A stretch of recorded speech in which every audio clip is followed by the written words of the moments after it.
You're scrolling through your phone at 11 p.m. Tomorrow you have a chemistry test, but your friends are still texting about weekend plans. Do you study or keep chatting? Congratulations, you just encountered economics in action. Economics isn't just graphs and numbers in a textbook. It's every decision you make when you can't have it all. And spoiler alert, you can never have it all. Here's the deal. Everything is limited. Your time, your money, your energy, even your phone battery. This is what economists call scarcity, and it's not about being broke. Even billionaires face scarcity because there are still only 24 hours in their day. Think about your typical Tuesday.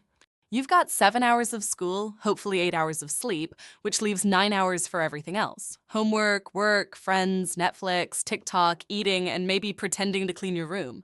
Those 9 hours force you to choose. Economics is simply the study of how we make those choices when we can't do everything we want. Every decision has a hidden price tag called opportunity cost. It's not the dollar amount you spend. It's the best thing you give up when you make that choice. When you spend 2 hours watching YouTube videos about cats wearing tiny hats, your opportunity cost isn't just those 2 hours. It's whatever was the next best use of that time. Maybe it was studying for the SAT, which could have bumped your score up enough to earn thousands in scholarships. Here's a real scenario. You're deciding whether to work 10 extra hours this week at your part-time job. That's $150 in your pocket at $15 an hour. But what if those 10 hours were spent studying, and better grades meant qualifying for a scholarship worth $5,000? The opportunity cost of that $150 might actually be thousands of dollars. Trade-offs happen when gaining one thing means losing another. They're the reason you can't binge watch entire seasons and also ace your classes. They're why working more hours means less time with friends, and why spending money now means having less later. Modern life is full of trade-offs you might not even notice. When you choose to create content for your social media hoping to build a following, you're trading time you could spend on traditional job applications. Even your attention is subject to trade-offs.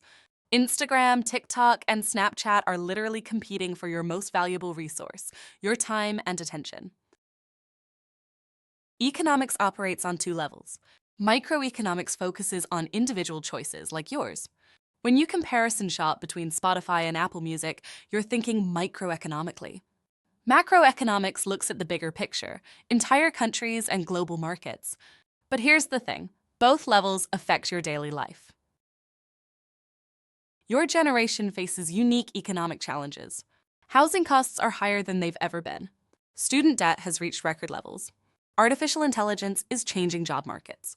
When you hear news about inflation, interest rates, or minimum wage debates, you're hearing about economic forces that directly impact your future. The best part about understanding economics is that it makes you better at life. You'll make smarter choices about time management, friend groups, study strategies, and money.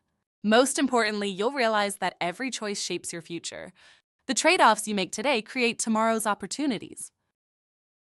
Economics isn't about restricting your choices, it's about making the ones you have count. Because whether you're choosing a career, a college, or what to do with your Saturday night, you're not just making a decision. You're practicing economics, and getting better at it means getting better at building the life you actually want.